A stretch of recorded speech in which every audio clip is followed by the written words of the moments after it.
Vietnam, 1968. Les Marines américains se battent rue par rue contre les insurgés communistes dans la cité historique de Hue. Stalingrad, 1942. Les troupes allemandes se battent corps à corps contre les défenseurs soviétiques de la ville rebaptisée par Joseph Staline. La guerre urbaine est la forme de combat la plus violente. À l'ère des frappes chirurgicales, elle ramène le soldat à la forme de guerre la plus primitive, le corps à corps. Les soldats se battent sans pitié rue par rue, maison par maison et même pièce par pièce. Ils ne font pas de quartier. La stratégie est la guerre urbaine.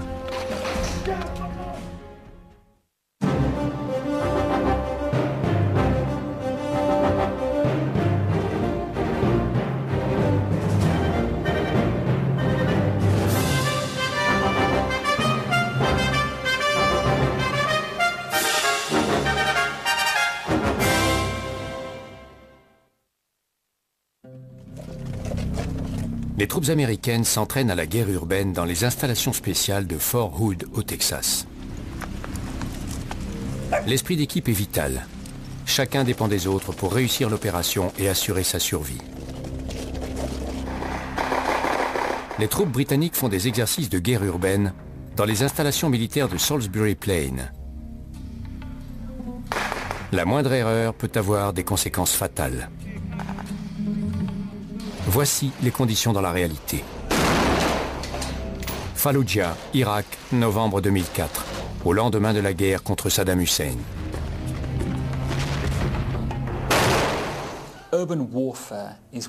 La guerre urbaine compte parmi les opérations les plus difficiles pour les soldats. Les Américains l'appellent FIBUA, combat en agglomération. Alors que les deuxième classes britanniques la surnomment Fish, combat de maison. Ils savent qu'ils seront amenés à se battre d'une pièce à l'autre, dans un milieu hostile, où ils seront comme des poissons hors de l'eau. Les commandants et les planificateurs qui ont envoyé les Marines dans Fallujah ont été influencés dans leur choix stratégique par deux batailles urbaines historiques.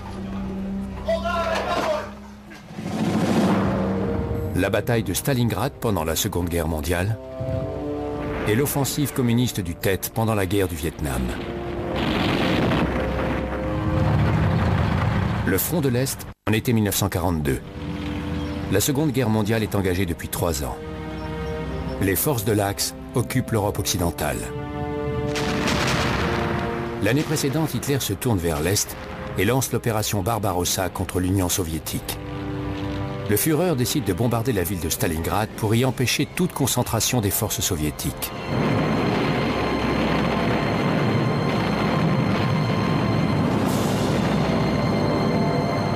« 26 ans plus tard, un autre commandant militaire déclenche une guerre urbaine meurtrière.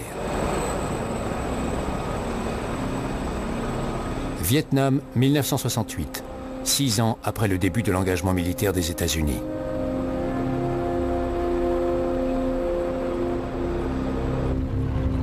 Après les premières victoires communistes, la supériorité technologique des troupes sud-vietnamiennes et de leurs alliés américains leur permet d'écraser l'armée nord-vietnamienne et les forces du FNL, le Front National de Libération. La puissance de feu américaine, surtout aérienne, commence à porter ses fruits. Le seul espoir pour le général nord-vietnamien Vo Nguyen Diap est de remporter une victoire politique plutôt que militaire. Il fait initialement campagne dans les zones rurales, puis il s'en prend aux principales villes du Vietnam du Sud. Vétéran des conflits en Indochine au milieu des années 1940, Diap prévoit son offensive pour le Tet, le nouvel an vietnamien qui commence le 31 janvier.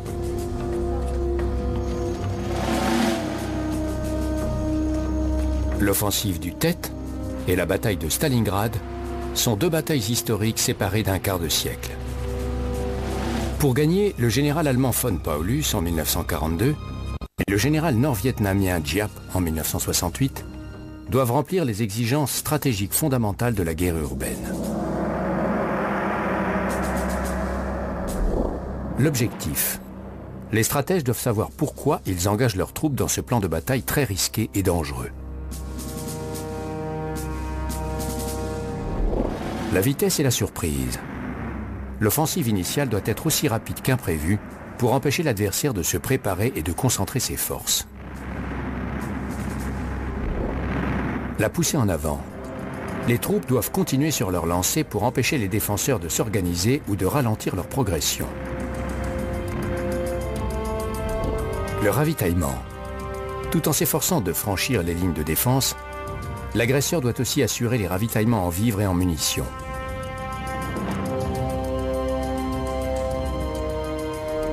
La sécurité. Les gradés doivent parer à toute contre-attaque ennemie, surtout sur l'arrière ou sur les flancs.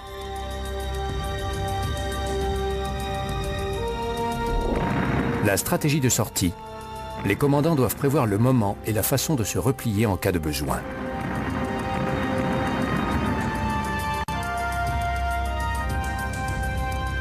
Sur le front de l'Est en 1942, le général Friedrich von Paulus doit répondre à ces exigences. Seul problème, ce n'est pas lui, mais Hitler qui a dressé le plan de bataille.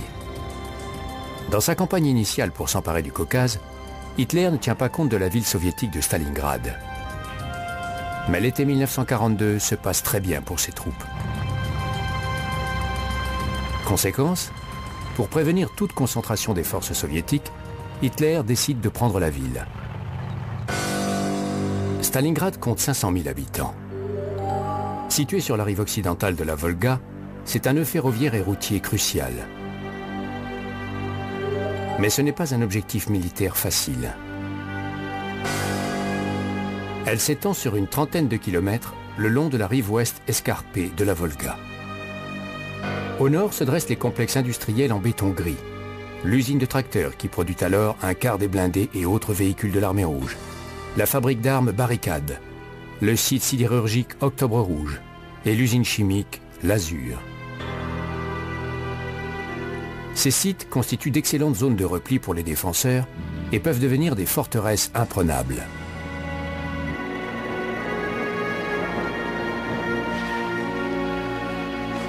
Plus au sud, s'étend le centre-ville avec ses commerces, ses bâtiments administratifs et ses deux gares.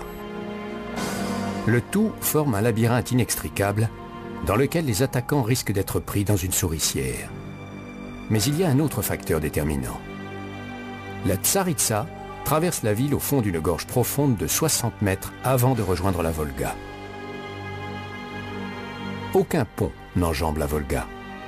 Le transport du matériel et des personnes se fait par bateau. Un sérieux handicap pour les défenseurs, mais qui ne profite pas aux agresseurs. Tant que les hommes de von Paulus n'ont pas franchi la Volga, ils sont exposés aux canons soviétiques sur la rive orientale. À l'aube du 23 août 1942, les Allemands sont prêts à attaquer. Les chars de la 16e division de Panzer attendent à une cinquantaine de kilomètres à l'est de la ville. Les bombardiers de la Luftwaffe, dont les Stuka, sont prêts à réduire la ville en cendres.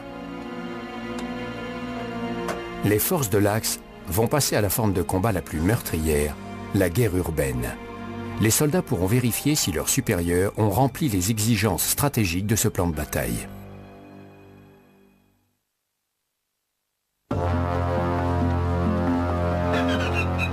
Août 1942. Les bombardiers allemands décollent pour remplir la mission dictée par le Führer et porter un coup fatal à la ville stratégique de Staline.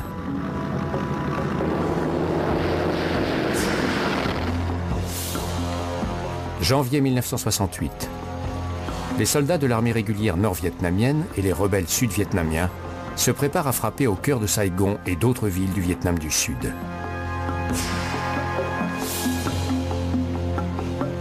Le général Giap se bat depuis 2 décennies. Contre les Français, lorsque l'Indochine était une colonie française, contre le gouvernement sud-vietnamien, après le retrait des Français, puis contre les Américains depuis 1962.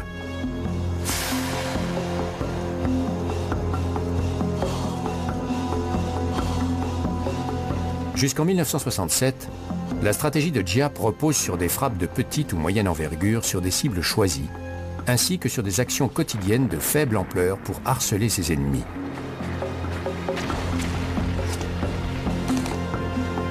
Au milieu des années 1960, la tactique américaine agressive menée par le général William Westmoreland, impliquant des bombardements aériens d'une intensité extrême, fait basculer la balance. Au printemps 1967, Westmoreland accentue la pression. Voyant qu'il perd de la guerre sur le front militaire, les Nord-Vietnamiens décident de donner des arguments au mouvement pacifiste aux États-Unis. Le général Giap change radicalement de tactique. Il délaisse les cibles rurales habituelles et privilégie les cibles urbaines. Il infiltre ses forces au cœur de Saigon, la capitale sud-vietnamienne, et dans 36 villes de province. L'offensive est prévue pour le Tet, le nouvel an vietnamien. La cité historique de Hue compte parmi les objectifs, tout comme l'ambassade américaine à Saigon. Au moment d'élaborer leur offensive, le général allemand von Paulus et son homologue vietnamien Giap doivent répondre au premier impératif stratégique de la guerre urbaine. L'objectif. Les stratèges doivent définir précisément pourquoi ils engagent ce type d'opération particulièrement risquée et de quelle manière la cible s'insère dans le plan de bataille global. Si nous examinons les cas de guerres urbaines réussies au XXe siècle, nous constatons qu'elles font souvent partie d'une stratégie plus vaste. Il est important qu'un commandant qui envisage de placer des troupes à l'intérieur d'une ville sache précisément ce qu'il essaie d'accomplir. En 1942, Stalingrad ne fait pas partie du plan initial d'Hitler pour faire main basse sur le sud de l'Union soviétique et sur le pétrole du Caucase. Hitler a lancé l'opération Barbarossa sur l'Union soviétique un an auparavant. L'armée allemande balaye tout sur son passage. Mais elle est bloquée par la neige en hiver et Staline contre-attaque. En été 1942, l'opération Blau, la nouvelle offensive d'Hitler sur les réserves de pétrole dans le Caucase, porte ses fruits. Ce succès apparent, les soviétiques s'étant repliés pour éviter de lourdes pertes, pousse Hitler à changer ses plans. Il ne va pas se contenter du pétrole. Les forces de l'Axe vont s'emparer de tout le Caucase. Pour empêcher toute concentration des forces soviétiques, il veut s'emparer de Stalingrad et détruire la ville. Mais ce n'est qu'au cours de l'été 1942, alors que la campagne semble bien se dérouler, qu'Hitler change d'avis et décide de prendre la ville. La pensée stratégique d'Hitler manquait de clarté en 1942.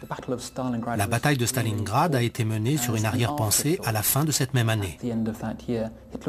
En fait, Hitler voulait pousser plus au sud, à travers les montagnes du Caucase, pour ouvrir une voie vers le Moyen-Orient et surtout pour s'emparer du pétrole. Mais la décision d'Hitler d'attaquer Stalingrad repose sur une autre raison plus personnelle. Stalingrad est la ville de Staline. Il l'a dirigée alors qu'elle s'appelait Tsaritsyn, durant 4 mois décisifs au cours de la guerre civile de 1919-1921. Il rebaptise la ville à sa gloire en 1928. En été 1942, alors que la résistance soviétique s'effondre face à l'avancée allemande, il décrète que Stalingrad sera une forteresse dont aucune retraite ne sera permise. Quant à Hitler, il ordonne la prise de la ville. Sa décision d'attaquer Stalingrad est aussi personnelle. Il engage un bras de fer avec Staline. Au Vietnam, en 1968, les intentions du général Giap sont claires. Son objectif global est simple: expulser l'envahisseur étranger et réunifier le Vietnam sous le drapeau communiste. Lorsqu'il planifie l'offensive du Tet, Giap a 3 objectifs immédiats. Il espère que les attaques vont entraîner un soulèvement populaire contre le gouvernement de Saigon et les Américains. Il veut terroriser les partisans du Sud. Ces troupes seront suivies par des escouades meurtrières qui assassineront les enseignants, les représentants du gouvernement et toute personne soupçonnée de remettre en cause la mainmise communiste. Mais son troisième objectif est le plus important. Aux États-Unis, les manifestants pacifistes défilent dans les rues. Giap sait que la guerre n'y est pas populaire. Il espère que son plan infligera une défaite suffisamment cuisante aux Américains pour contraindre le président Lyndon Johnson à mettre fin à la guerre ou à retirer ses troupes. Contrairement à Hitler à Stalingrad, Giap a un objectif clair, à la fois militaire à court terme et politique à long terme. Le général allemand von Paulus et le général nord-vietnamien Giap déclenchent leur offensive à un quart de siècle d'intervalle.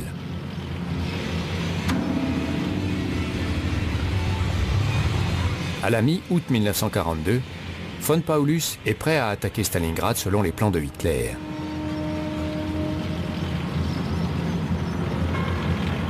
Les blindés de la 16e division de Panzer, le fer de lance de la 6e armée, franchissent le Don à l'ouest de Stalingrad et percent les défenses soviétiques.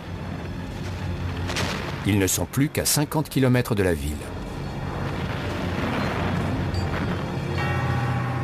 En janvier 1968, le général nord-vietnamien Vo Nguyen Giap se prépare à déclencher l'offensive du Tet contre Saigon, la capitale sud-vietnamienne, et contre d'autres villes jusque-là épargnées.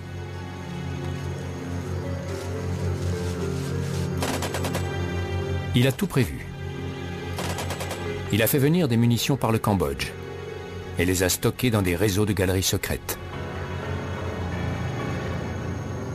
La veille du Tet, ses troupes s'infiltrent dans les faubourgs de Saigon et se rassemblent en lieu sûr. Des agents communistes, souvent des femmes et des enfants, passent les armes à travers les barrages qui entourent la ville.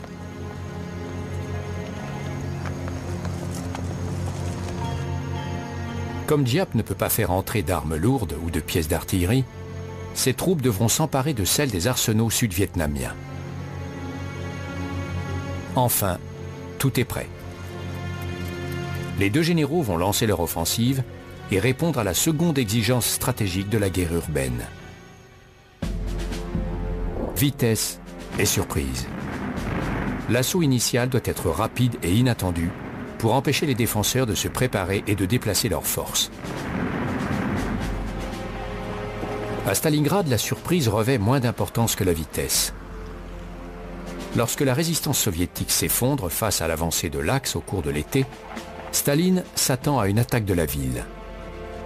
Le général von Paulus doit donc prendre l'armée rouge de vitesse et empêcher le renforcement des défenses de Stalingrad. Le 23 août, l'offensive est lancée. Les escadrons de bombardiers allemands pilonnent la ville sans relâche. Les chars foncent vers la ville. La nuit, le ciel s'embrase. Au petit matin, 40 000 habitants de Stalingrad sont morts, dont beaucoup de femmes et d'enfants qui ont tenté de fuir par bateau sur la Volga et qui étaient des proies faciles pour les Shtukas. La fumée obscurcit le ciel. Au nord, les panzers atteignent les faubourgs de Rhinok sur les falaises surplombant la Volga. La victoire de von Paulus semble assurée. Mais son offensive est affaiblie par Hitler. Sa stratégie de guerre urbaine est remise en cause.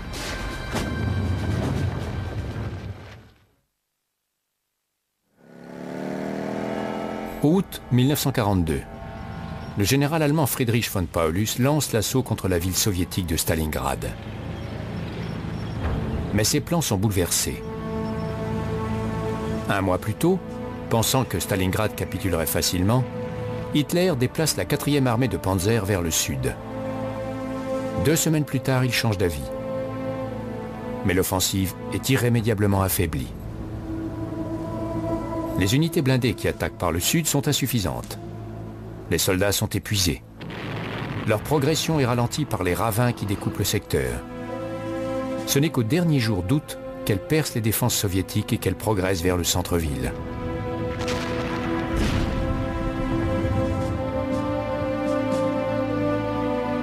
Sur le papier, il est prévu que l'infanterie de von Paulus frappe entre les 2 poussées de blindés et repousse les soviétiques dans la Volga. Mais l'avancée allemande a épargné de grandes poches soviétiques au nord. Von Paulus est parfaitement conscient des risques d'attaque sur ses flancs et ses arrières. Il prend du retard. Ce n'est que le 13 septembre, 21 jours après le premier assaut, qu'il continue sa progression. Mais le retard lui a fait perdre l'avantage impératif de la vitesse et a laissé du temps aux soviétiques. Au Vietnam, alors que les Américains augmentent la pression, Giap doit ménager la surprise et la vitesse cruciale pour l'offensive du Tet. Il manque de tout gâcher. Les renseignements américains ont vent d'une réunion des dirigeants nord-vietnamiens. Mais ils ignorent qu'elle a pour but d'approuver les projets de Giap. Alors que les Américains resserrent leur étau, les forces du FNL lancent une série d'attaques sur des cibles urbaines mineures. Ces incursions ne cadrent pas avec leurs tactiques habituelles. En entraînant ses troupes à l'assaut urbain, Giap manque de dévoiler son plan. Des documents révèlent des fragments d'un plan aux généraux américains. Ces derniers sont néanmoins convaincus que les Nord-Vietnamiens préparent une opération de grande envergure. Des renseignements américains et sud-vietnamiens ont toutes les pièces du puzzle, mais ils ne parviennent pas à les assembler. Giap semble avoir préservé la surprise. Il accentue la guérilla au nord pour inciter les Américains à y déplacer plus de troupes loin des villes comme Saigon. Le général de division Frédéric Weyand, commandant des forces américaines à Saigon, est soupçonneux. Il recommande un retrait des troupes au nord et le doublement de celles de Saigon.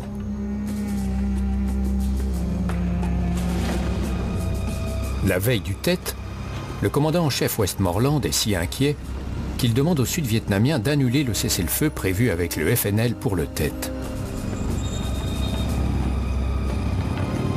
Les renseignements américains n'ont toujours pas constitué le puzzle. Alors que les feux d'artifice explosent dans le ciel, Giap lance son offensive. À Saigon, ses troupes visent 6 objectifs principaux. Le quartier général de l'état-major sud-vietnamien, le palais de l'indépendance où siège le président sud-vietnamien Thieu, la base aérienne de Tan Son Nhut, le quartier général de la marine vietnamienne, la radio nationale. Sa 6e cible n'a aucune valeur militaire, mais c'est une cible politique majeure. Il s'agit de l'ambassade des États-Unis. À 2h31 du matin, une unité du FNL s'approche du bâtiment à bord de 2 véhicules. Ils franchissent le poste de police sud-vietnamien. Les policiers prennent la fuite. À 2h47, un garde signale par radio que l'ambassade est attaquée. Après avoir fait sauter le mur d'enceinte, les rebelles commettent une première erreur. Leurs officiers prennent la tête de leurs troupes et se font abattre par les 2 gardes. Une jeep de la police militaire répond à l'alerte. Les 2 hommes à son bord sont tués par les tirs communistes. 2 autres MPs verrouillent la lourde porte du bâtiment principal. Les communistes tirent des roquettes et des grenades à fragmentation. Les 2 officiers manquent cruellement aux soldats du FNL. Ils ont assez d'explosifs pour faire sauter l'ambassade qui n'est défendue que par une poignée d'Américains légèrement armés. Mais les Vietnamiens se mettent à couvert et réduisent le feu. Les renforts américains arrivent. Des hélicoptères déposent des troupes aéroportées sur le toit de l'ambassade. Les officiers américains décident d'attendre le lever du jour. Alors que la bataille fait rage dans Saigon, l'assaut sur l'ambassade passe au point mort. Mais la presse arrive. Les premiers articles faisant état de la prise d'une partie de l'ambassade par les Viet Cong font la une aux États-Unis. Aux premières lueurs du jour, la police militaire abat les derniers survivants. Le général Westmoreland donne une conférence de presse dans le bâtiment libéré. Il déborde de confiance et explique que l'ambassade elle-même n'a pas été violée. The enemy exposed himself by virtue of this strategy, and he suffered great casualties. Sur leur téléviseur, les Américains voient une scène de carnage. Des communistes morts, mais gisant à l'intérieur des murs de l'ambassade. Malgré cet échec militaire, le général Giap atteint son objectif politique. Comme le général von Paulus à Stalingrad un quart de siècle plus tôt, il doit maintenant passer à l'étape suivante, la plus meurtrière de sa stratégie de guerre urbaine. La pousser en avant. Les troupes doivent préserver la force d'impulsion de l'offensive et empêcher les défenseurs de se regrouper ou de les ralentir. À Stalingrad, l'attaque de von Paulus a été retardée, mais il la relance avec ardeur. Son infanterie progresse. Les drapeaux à croix gammée balisent les positions conquises pour que les Stuka piquent au-devant d'elles. Les chars et l'infanterie avancent par l'ouest et par le sud. Von Paulus lance 200 000 soldats sur la ville. Ils mettent 3 jours et 3 nuits pour y pénétrer. Stalingrad n'est plus que ruines et cadavres. Seule l'arrivée de 10 000 soldats soviétiques de la 13e division de garde d'élite sauve la ville. Les combats prennent une autre tournure. C'est une guerre urbaine. Une guerre urbaine des plus meurtrières. Les combats se font au corps à corps, rue par rue, maison par maison, pièce par pièce. Les deux camps doivent s'adapter en élaborant de nouvelles tactiques. Les soviétiques parsèment des secteurs entiers de mines qu'eux seuls peuvent traverser indemnes. Les Allemands forment des équipes spéciales, les Kampfgruppen, armées de mitrailleuses, de fusils mitrailleurs et de grenades.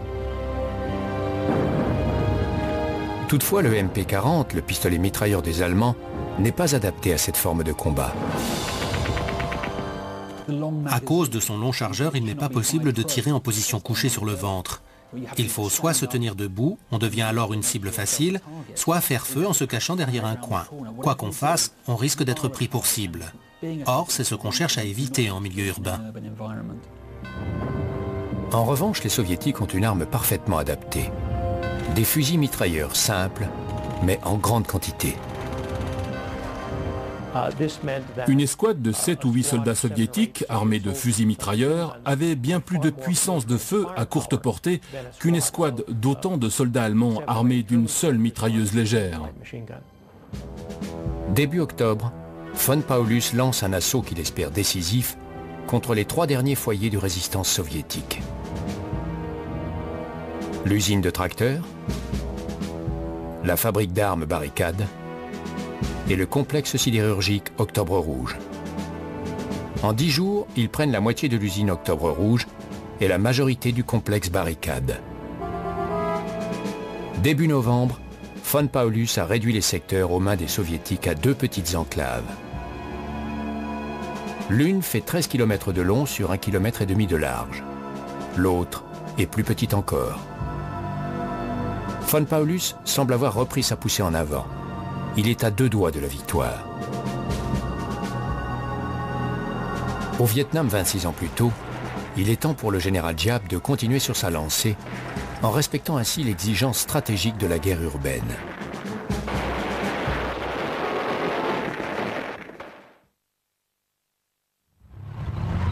Au Vietnam en 1968, l'offensive du Tet menée par Giap s'en prend à la fois aux villes et aux positions militaires. Dans la majorité des cas, les Américains reprennent les cibles aussi facilement que les communistes s'en sont emparés. Mais une ville est le théâtre de combats particulièrement acharnés. La cité impériale de Hue. Jusque-là, Hue, qui recèle des trésors historiques, a été épargnée par la guerre. Mais Hue revêt aussi une importance militaire. Elle est un point de ravitaillement capital pour les troupes alliées le long de la DMZ, la zone démilitarisée. Hue a longtemps été considérée comme une ville ouverte. Supposant qu'aucune attaque ne serait dirigée contre la cité, les Américains concentrent la défense à l'extérieur de l'agglomération. Les forces de Giap entament leur avancée sur Hué le 31 janvier à 2 h du matin. 9 bataillons participent à l'offensive initiale. 5 bataillons maintenus en alerte par Giap arrivent rapidement en renfort. Les communistes pilonnent à la roquette et au mortier le MACV, le commandement d'assistance militaire, abritant des conseillers et du personnel américain et australien. La base et les bâtiments de l'armée sud-vietnamienne deviennent des foyers de résistance contre les communistes. Ensuite, les Nord-Vietnamiens et les rebelles attaquent la ville. L'un de leurs premiers objectifs est la prison. Sur les 2500 détenus, 500 rejoignent les attaquants. Le haut commandement américain ne mesure pas l'ampleur de l'offensive. Les Marines envoyés depuis la base de Phu Bai, à 13 km au sud, sont pris en embuscade. Les renforts tombent à leur tour dans une embuscade. Mais ils atteignent le siège du MACV. Toujours inconscient de la gravité de la situation, le haut commandement américain local ordonne aux unités de Marines de franchir le pont qui enjambe la rivière au Parfum pour rejoindre la base sud-vietnamienne de l'autre côté de Hué. Les Marines sont fauchés sur le pont par les mitrailleuses avant d'atteindre le labyrinthe de ruelles. Sur 150 soldats, 50 sont tués ou blessés. Leur officier supérieur sauve les survivants en ordonnant le repli. Giap continue sur sa lancée, aidé par les conditions météorologiques. La pluie et la bruine gênent l'aviation américaine. Au deuxième jour, le haut commandement américain déclare vouloir pousser les Viet Cong hors de Hué le matin même. Soucieux de préserver le patrimoine historique, les Américains renoncent à faire usage de l'artillerie lourde. Les combattants du FNL, les troupes sud-vietnamiennes et les Marines s'embourbent dans une guerre urbaine sanglante. Au bout de quelques jours, les Marines sont payés un très lourd tribut. Le FNL emprunte le labyrinthe de ruelles pour faire venir des renforts ou lancer des attaques surprises.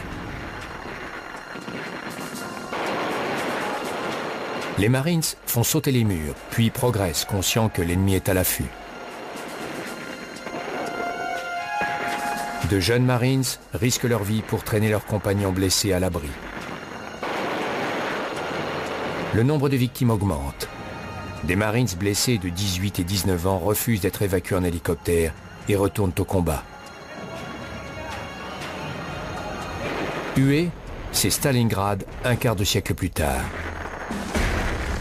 Comme le général von Paulus à Stalingrad, Giap doit maintenant remplir l'impératif stratégique suivant de la guerre urbaine. Le ravitaillement. Tout en empêchant le ravitaillement des défenseurs, les attaquants doivent assurer leur propre réapprovisionnement.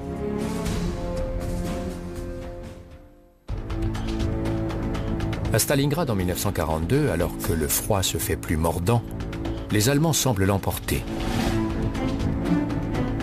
Les Soviétiques déplorent 80 000 morts ou blessés. Ils s'accrochent à 2 enclaves et tiennent bon. Mais surtout, ils se ravitaillent.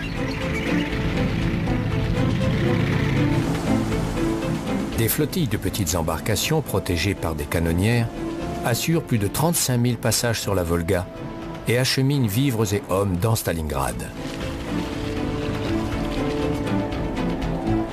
De nombreux soldats sont tués alors qu'ils attendent d'embarquer, mais 120 000 parviennent à accoster sur la rive occidentale. La plupart sont des bleus, mais dans cette guerre confuse, cela se révèle un avantage. Ironiquement, l'un des atouts soviétiques à Stalingrad est le fait que leur système d'entraînement s'est enrayé. Au lieu de soldats chevronnés, ils envoient de nouvelles recrues sans entraînement. Ceux qui ont survécu à cette méthode de sélection naturelle ont excellé dans le combat urbain.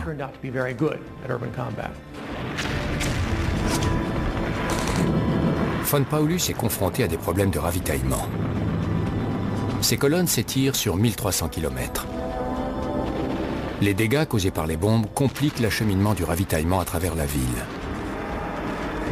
Mais ce n'est rien comparé à ce qui l'attend. Au Vietnam, en 1968, le plan de Giap ne dépend pas du ravitaillement.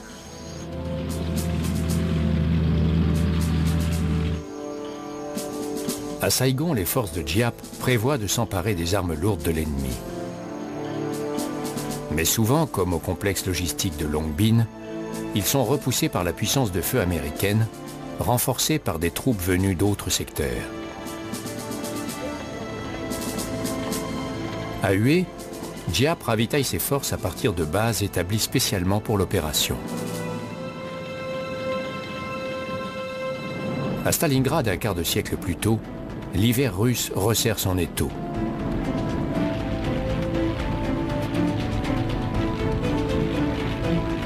Le ravitaillement devient un véritable casse-tête pour von Paulus, alors qu'il est contraint de répondre au prochain impératif stratégique de la guerre urbaine.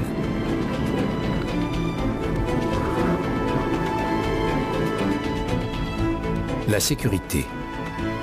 Les commandants doivent parer à toute contre-attaque ennemie. À Stalingrad, alors que ses troupes sont empêtrées dans la guerre urbaine, von Paulus est conscient que les soviétiques rassemblent leurs forces. Mais il n'en connaît pas l'ampleur ni l'objectif. Joseph Staline et ses généraux ont transformé Stalingrad en un piège. Le dirigeant russe est disposé à sacrifier ses hommes pour anéantir l'armée allemande.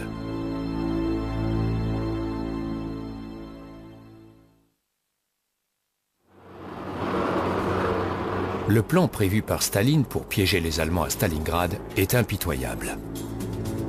Il déplace secrètement des troupes et des équipements dans le secteur. À la mi-novembre, plus d'1 million d'hommes, 13 500 canons, 900 chars et 1100 avions sont en position. Une offensive soviétique frappera au sud-est et une seconde au nord et à l'ouest, dans le but d'enfermer les troupes de l'Axe dans une tenaille meurtrière. Facteur crucial, la plupart des troupes bloquées dans Stalingrad sont composées de soldats allemands. Le reste du front, y compris l'arrière et les flancs vitaux, est tenu par des alliés mal équipés, des Roumains, des Hongrois et des Italiens.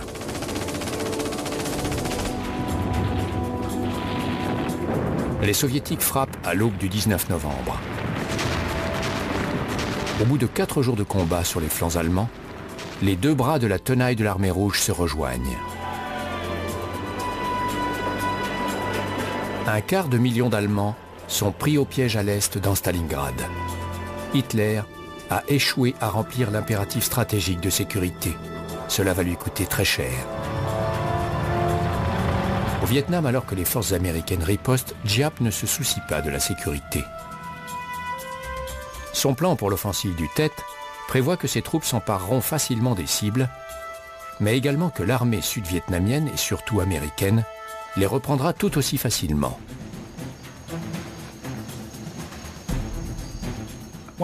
Les Nord-Vietnamiens bénéficiaient d'un avantage conséquent au cours de l'offensive du Tet. Ils n'avaient pas vraiment besoin de surveiller leurs arrières. L'objectif du plan était d'entrer dans les villes. Puis, comme les troupes n'étaient pas en mesure de les garder, elles devaient soit se retirer, soit se rendre. Elles n'avaient pas besoin de surveiller leurs arrières, car les Américains auraient au fait de les déloger. Le général Giap, comme le général allemand von Paulus, 26 ans plus tôt, doit passer à l'étape ultime et potentiellement la plus meurtrière de son plan. La stratégie de sortie. Les commandants doivent prévoir le moment et la façon de se replier en cas de besoin. À Stalingrad, la stratégie de sortie du général von Paulus est claire. Il avertit Hitler. L'armée court au désastre, nous devons retirer toutes nos divisions de Stalingrad. Au lieu de quoi, Hitler cède à Hermann Göring, chef de la Luftwaffe, qui promet de ravitailler les troupes par avion et d'évacuer les blessés jusqu'à l'arrivée des renforts et la prise de Stalingrad. Göring assure à Hitler qu'il peut larguer 60 tonnes de ravitaillement par jour. Malgré la bravoure des pilotes et des équipages, l'entreprise est vaine. Il est rare que l'armée allemande reçoive plus de 5 tonnes de ravitaillement par jour. C'est donc beaucoup moins que prévu. On peut même se demander comment les Allemands ont trouvé les ressources nécessaires pour continuer à se battre. Hitler refuse d'admettre que von Paulus et ses hommes courent au désastre. Il ordonne au maréchal Erich von Manstein de stopper l'armée rouge pour que von Paulus puisse tenir jusqu'au printemps et monter une contre-offensive. Mais von Manstein réussit seulement à offrir une ultime échappatoire à von Paulus et à ses troupes assiégées. Les panzers allemands tentent de percer un couloir à travers les lignes soviétiques pour ménager une issue à von Paulus. Ils arrivent à 45 km seulement des assiégés avant d'être arrêtés. Cela suffit pour offrir une chance à von Paulus. Ses pertes vont être énormes. Il a besoin de l'aval d'Hitler. Von Manstein demande à Hitler l'autorisation de commencer l'évacuation, mais le Führer ne daigne même pas répondre.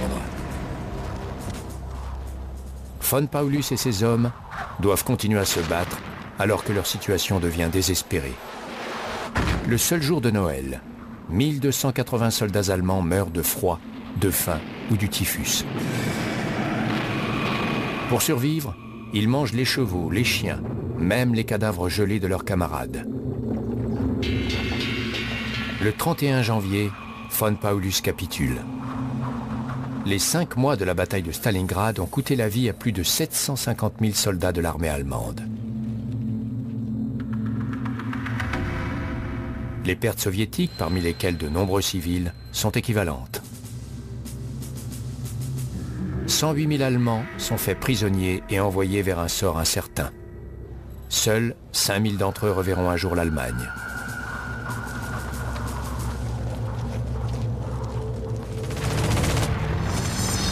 Au Vietnam, après une semaine de combat, les troupes du général Giap se retirent ou sont repoussées hors de la plupart des villes qu'elles ont occupées. À Hue, les combats durent 1 mois. Les communistes subissent une défaite militaire cuisante. Leurs pertes sont considérables. Plus de 45 000 Nord-Vietnamiens et combattants du FNL sont tués et près de 7 000 sont faits prisonniers. Tant que les Américains seront au Vietnam, le FNL et l'armée nord-vietnamienne ne redeviendront pas une force combattante digne de ce nom. Comment les généraux Friedrich von Paulus à Stalingrad et Vo Nguyen Giap au Vietnam ont-ils répondu aux impératifs stratégiques clés de la guerre urbaine? L'objectif.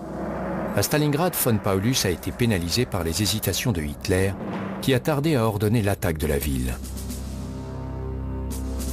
Pour l'offensive du Tet, Giap a 3 objectifs clairs.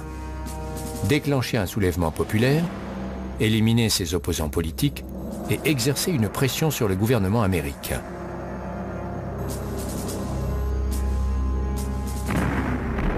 Vitesse et surprise. À Stalingrad, von Paulus a été retardé par l'indécision d'Hitler. Son offensive initiale a pris de la vitesse, puis elle a été ralentie. Au Vietnam, les projets de Giap ont failli être éventés, mais il est parvenu à prendre l'ennemi par vitesse et par surprise. La poussée en avant. Lorsqu'elles ont fini par avancer, les forces de von Paulus ont exercé une certaine poussée, puis elles ont été bloquées par l'ennemi et par les conditions de combat épouvantables. Au Vietnam, les forces de Giap ont continué sur leur lancée dans la mesure où de nombreuses cibles ont été attaquées, même si les Américains les ont reprises presque immédiatement. Le ravitaillement. Von Paulus n'est pas parvenu à bloquer le ravitaillement soviétique. Ses propres colonnes, trop longues, ont posé des problèmes critiques lors de la contre-attaque soviétique. Les plans de Giap portant sur le court terme, les troupes du général n'avaient pas besoin de beaucoup de ravitaillement. La sécurité. Von Paulus ne s'est pas rendu compte de l'ampleur ni du but des manœuvres soviétiques. Giap n'avait pas besoin de surveiller ses arrières car les cibles seraient rapidement reprises.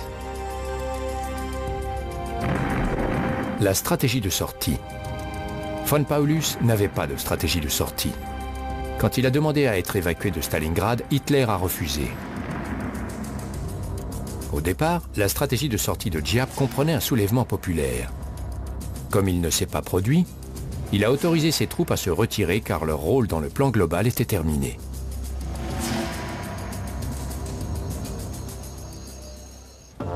En 1945, 2 ans après Stalingrad, l'armée rouge s'est retrouvée prise dans une autre guerre urbaine, la bataille de Berlin.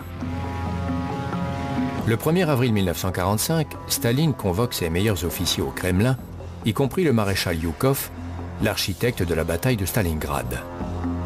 Il leur lit un bulletin de renseignement signalant que les Alliés se préparent à prendre Berlin. Ces ordres sont formels. Il faut gagner la course pour Berlin à tout prix, s'emparer de la ville et mettre fin à la Seconde Guerre mondiale en Europe. L'objectif soviétique est sans équivoque. Dans la course pour Berlin, la surprise n'entre pas en ligne de compte. Le maréchal Zhukov commence son offensive à l'aube du 16 avril par un bombardement massif. Zhukov est bloqué sur les hauteurs de Shiloh, mais il parvient à passer. D'autres forces soviétiques au sud avancent plus rapidement sur un terrain plus facile. Le 24 avril, l'armée rouge captive Hitler. Contrairement aux Allemands à Stalingrad, ils continuent sur leur lancée.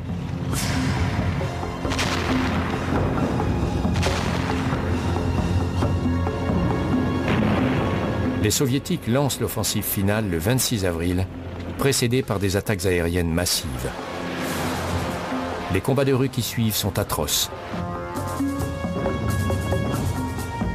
Le soir du 27 avril, la garnison allemande est réduite à un étroit couloir protégeant le Reichstag et le bunker d'Hitler.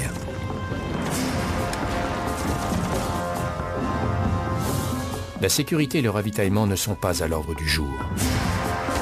Le 29 avril, la résistance allemande se réduit à 3 poches isolées. Aux premières heures du 30 avril, les Soviétiques s'emparent du quartier général de la Gestapo. À 22h50, les sergents de l'armée rouge, Yegorov et Kontari, hissent le drapeau rouge sur le toit du Reichstag. La scène est rejouée pour les caméras. À 150 mètres de là, Hitler se suicide. La bataille de Berlin est la dernière des guerres urbaines de la Seconde Guerre mondiale. Elle illustre parfaitement les stratégies et le prix à payer pour atteindre la victoire. Quel est l'avenir de la guerre urbaine et quels sont ses dangers pour les hommes qui y participent? À l'issue de la Seconde Guerre du Golfe, on constate que la guerre urbaine fait toujours partie intégrante d'opérations militaires à plus grande échelle. Tant qu'il y aura des opérations militaires et tant qu'il y aura des villes dans les secteurs de combat, il y aura toujours des opérations en milieu urbain. Mais les combats qui ont eu lieu à Falloujah révèlent que, malgré d'importantes forces en présence, cette forme d'opération reste très difficile à mener à bien. La guerre urbaine demeure la forme de combat la plus cruelle. Elle exige beaucoup de ténacité, une précision extrême, un grand courage. Et elle demande aussi aux soldats d'accomplir son dangereux devoir dans les conditions les plus périlleuses.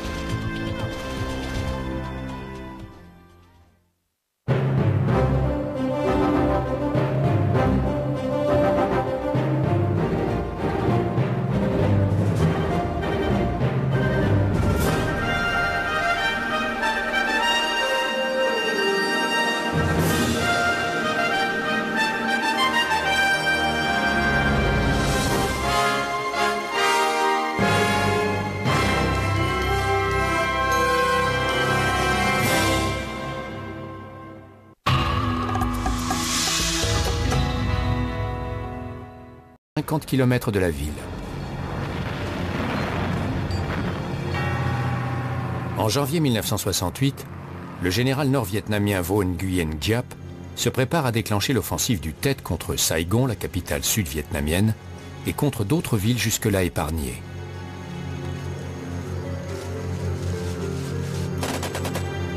Il a tout prévu. Il a fait venir des munitions par le Cambodge et les a stockées dans des réseaux de galeries secrètes. La veille du Tet, ces troupes s'infiltrent dans les faubourgs de Saigon et se rassemblent en lieu sûr. Des agents communistes, souvent des femmes et des enfants, passent les armes à travers les barrages qui entourent la ville.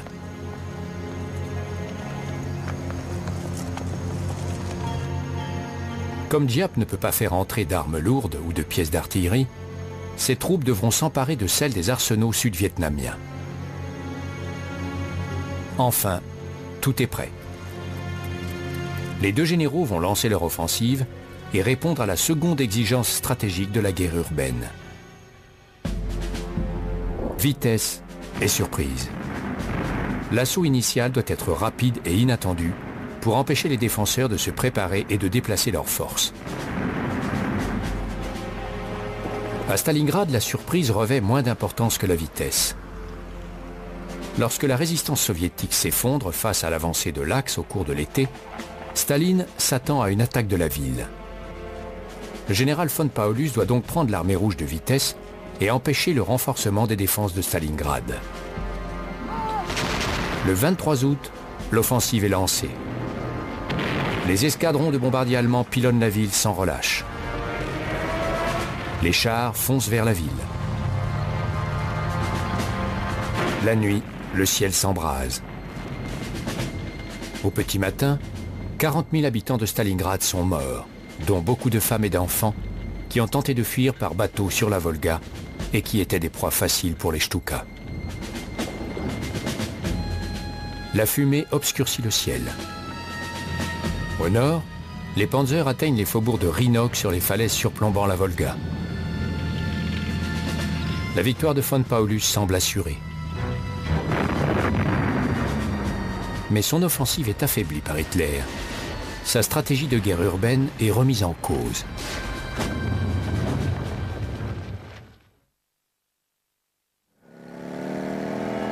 Août 1942. Le général allemand Friedrich von Paulus lance l'assaut contre la ville soviétique de Stalingrad. Mais ses plans sont bouleversés. Un mois plus tôt, pensant que Stalingrad capitulerait facilement, Hitler déplace la 4e armée de Panzer vers le sud. 2 semaines plus tard, il change d'avis. Mais l'offensive est irrémédiablement affaiblie. Les unités blindées qui attaquent par le sud sont insuffisantes. Les soldats sont épuisés.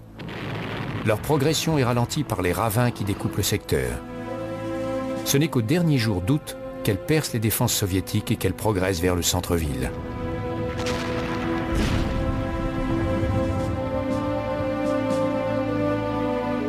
Sur le papier, il est prévu que l'infanterie de von Paulus frappe entre les 2 poussées de blindés et repousse les soviétiques dans la Volga.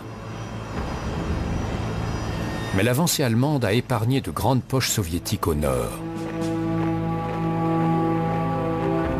Von Paulus est parfaitement conscient des risques d'attaque sur ses flancs et ses arrières. Il prend du retard. Un sérieux handicap pour les défenseurs, mais qui ne profite pas aux agresseurs. Tant que les hommes de von Paulus n'ont pas franchi la Volga, ils sont exposés aux canons soviétiques sur la rive orientale. À l'aube du 23 août 1942, les Allemands sont prêts à attaquer. Les chars de la 16e division de Panzer attendent à une 50aine de kilomètres à l'est de la ville. Les bombardiers de la Luftwaffe, dont les Stukas, sont prêts à réduire la ville en cendres. Les forces de l'Axe vont passer à la forme de combat la plus meurtrière, la guerre urbaine. Les soldats pourront vérifier si leurs supérieurs ont rempli les exigences stratégiques de ce plan de bataille.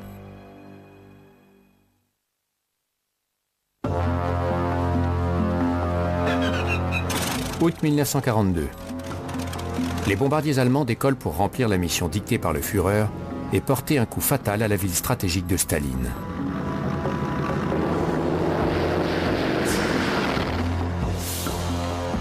Janvier 1968. Les soldats de l'armée régulière nord-vietnamienne et les rebelles sud-vietnamiens se préparent à frapper au cœur de Saigon et d'autres villes du Vietnam du Sud.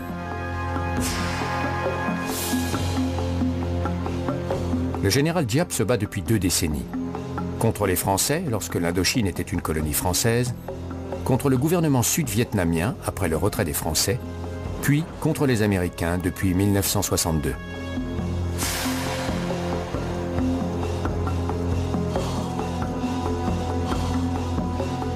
Jusqu'en 1967, la stratégie de Giap repose sur des frappes de petite ou moyenne envergure sur des cibles choisies, ainsi que sur des actions quotidiennes de faible ampleur pour harceler ses ennemis.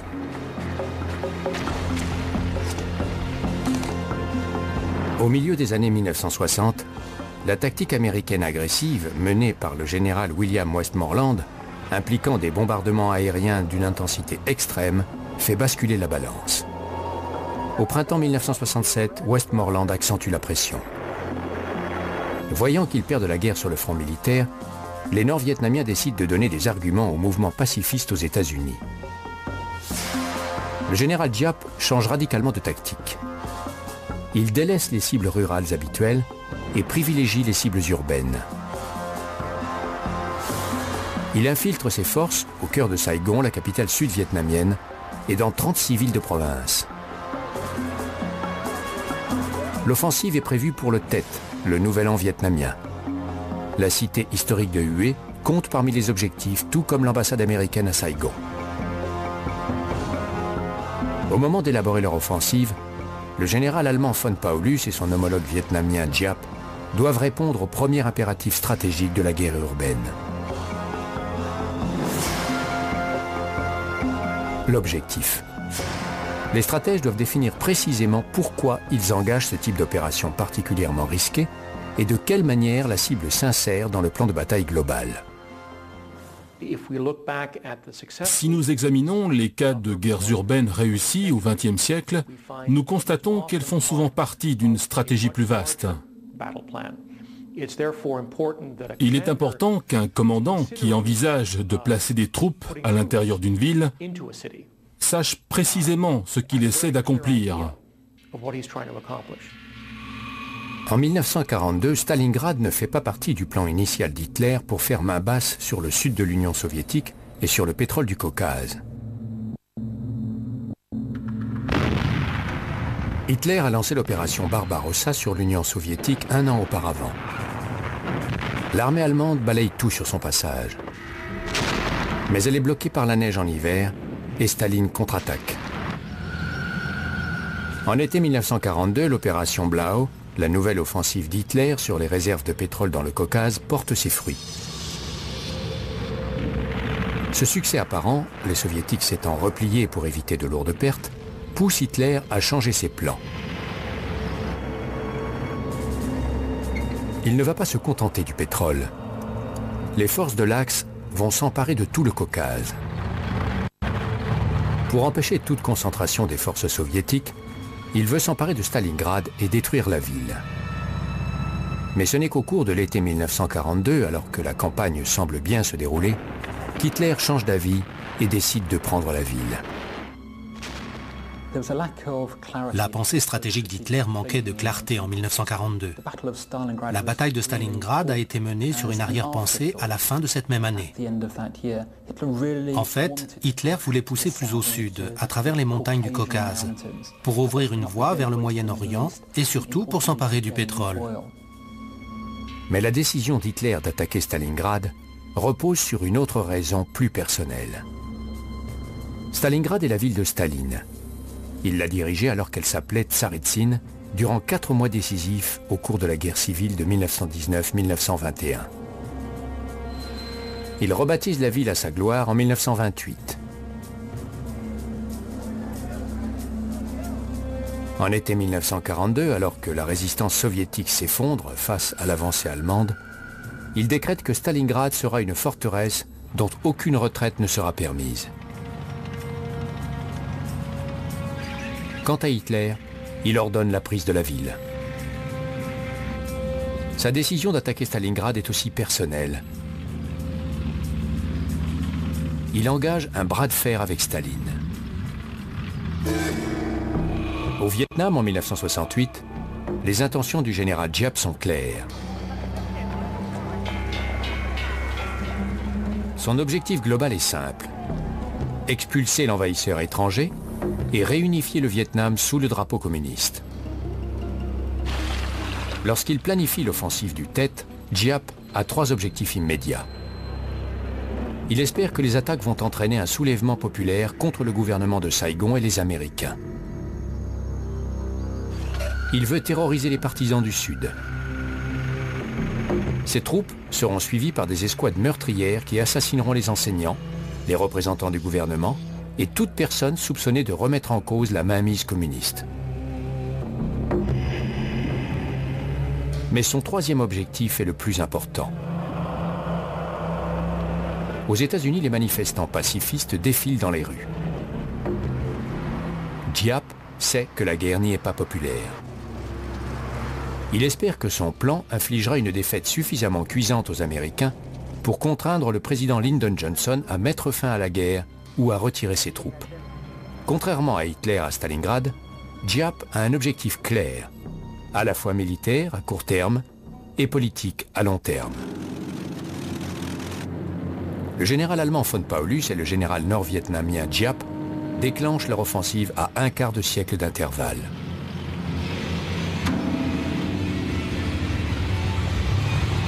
À la mi-août 1942, von Paulus est prêt à attaquer Stalingrad selon les plans de Hitler.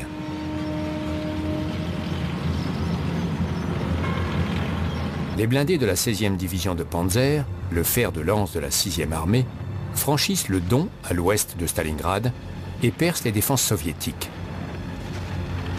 Ils ne sont plus qu'à 5. Le seul espoir pour le général nord-vietnamien Vo Nguyen Giap est de remporter une victoire politique plutôt que militaire. Il fait initialement campagne dans les zones rurales, puis il s'en prend aux principales villes du Vietnam du Sud. Vétéran des conflits en Indochine au milieu des années 1940, Giap prévoit son offensive pour le Tet, le nouvel an vietnamien qui commence le 31 janvier.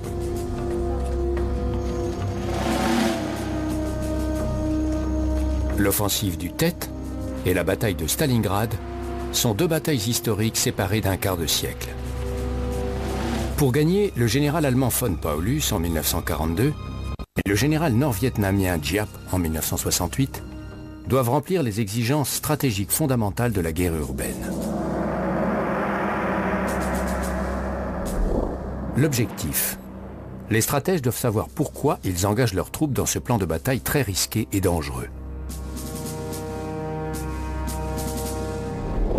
La vitesse et la surprise. L'offensive initiale doit être aussi rapide qu'imprévue pour empêcher l'adversaire de se préparer et de concentrer ses forces. La poussée en avant. Les troupes doivent continuer sur leur lancée pour empêcher les défenseurs de s'organiser ou de ralentir leur progression. Le ravitaillement. Tout en s'efforçant de franchir les lignes de défense, l'agresseur doit aussi assurer les ravitaillements en vivres et en munitions.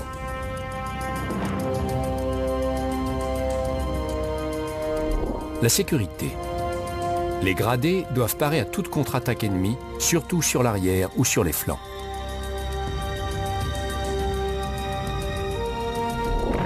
La stratégie de sortie. Les commandants doivent prévoir le moment et la façon de se replier en cas de besoin.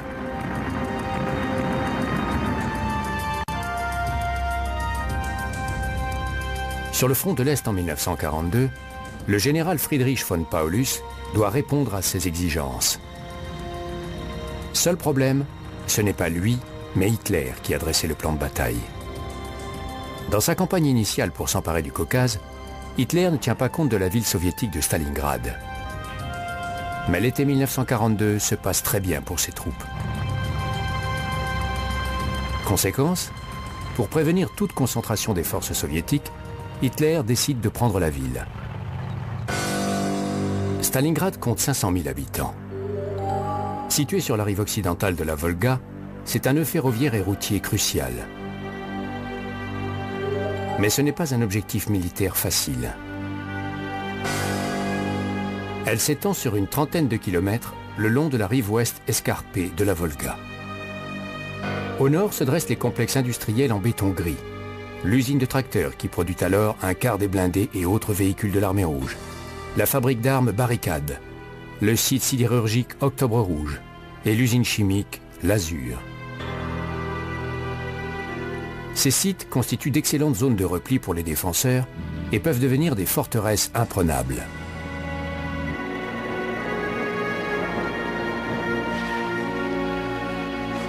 Plus au sud, s'étend le centre-ville avec ses commerces, ses bâtiments administratifs et ses 2 gares. Le tout forme un labyrinthe inextricable dans lequel les attaquants risquent d'être pris dans une souricière. Mais il y a un autre facteur déterminant. La Tsaritsa traverse la ville au fond d'une gorge profonde de 60 mètres avant de rejoindre la Volga. Aucun pont n'enjambe la Volga. Le transport du matériel et des personnes se fait par bateau. Vietnam, 1968. Les Marines américains se battent rue par rue contre les insurgés communistes dans la cité historique de Hue.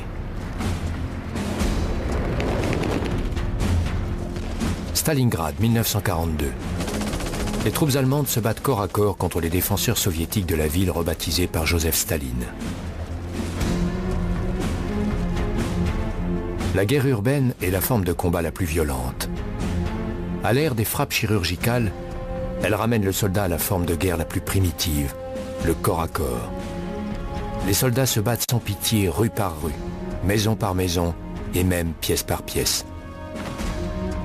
Ils ne font pas de quartier.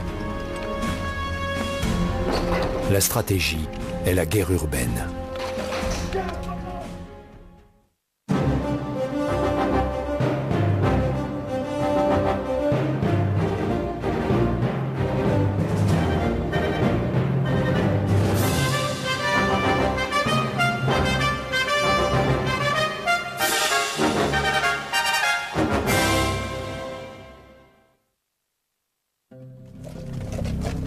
Les troupes américaines s'entraînent à la guerre urbaine dans les installations spéciales de Fort Hood au Texas. L'esprit d'équipe est vital. Chacun dépend des autres pour réussir l'opération et assurer sa survie. Les troupes britanniques font des exercices de guerre urbaine dans les installations militaires de Salisbury Plain. La moindre erreur peut avoir des conséquences fatales. Voici les conditions dans la réalité. Fallujah, Irak, novembre 2004, au lendemain de la guerre contre Saddam Hussein.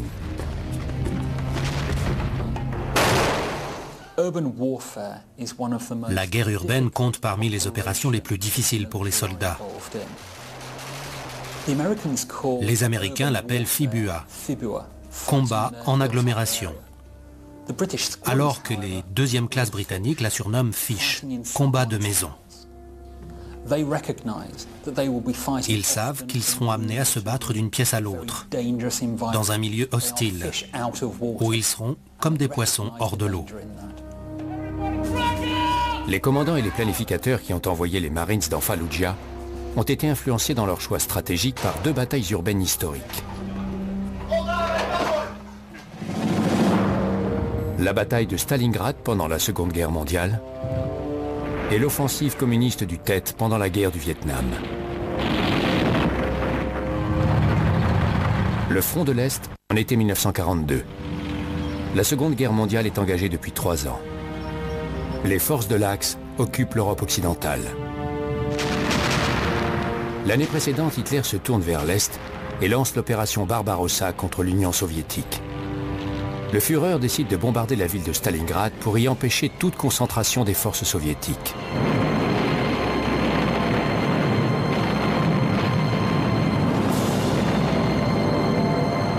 « 26 ans plus tard, un autre commandant militaire déclenche une guerre urbaine meurtrière. Vietnam, 1968, 6 ans après le début de l'engagement militaire des États-Unis.